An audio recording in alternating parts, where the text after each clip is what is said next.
lalo na sa mga nagkasimula pa ng diyan na yan din po kami nang galing. As in, talagang nung una, walang-wala pang views. Pag 200 views, parang feeling ko trending na agad yung video. Pag nag-1,000, parang, hey, don't touch me!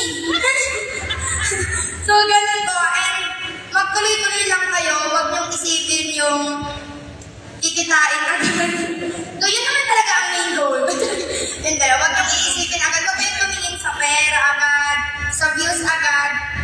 Basta tuloy-tuloy niyo lang kung ano yung video na ginagawa ninyo. And, ayun, pag nakita ninyo na marami ng taong nakasupport sa inyo, ayan, talagang ma-motivate kayo. Basta huwag lang kayong sumuko sa mga bagay na gusto ninyong gawin. Kasi sobrang dami na talagang negative. And once na nasa social media kayo, dapat handa kayo sa lahat. Hindi laging positive ang mababasa ninyo.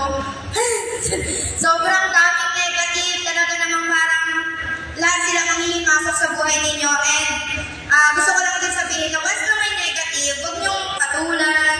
Kasi once na pinatulan ninyo, parang mag-multiply lang siya ng mag-multiply. Yung reply niyo yung mga positive, kasi yun yung unang makikita sa comment section. And ayun, sana mas dumami pa tayong lahat. So, yun lang po. God bless po ulit. Thank you very much, Kamak and Vlogs.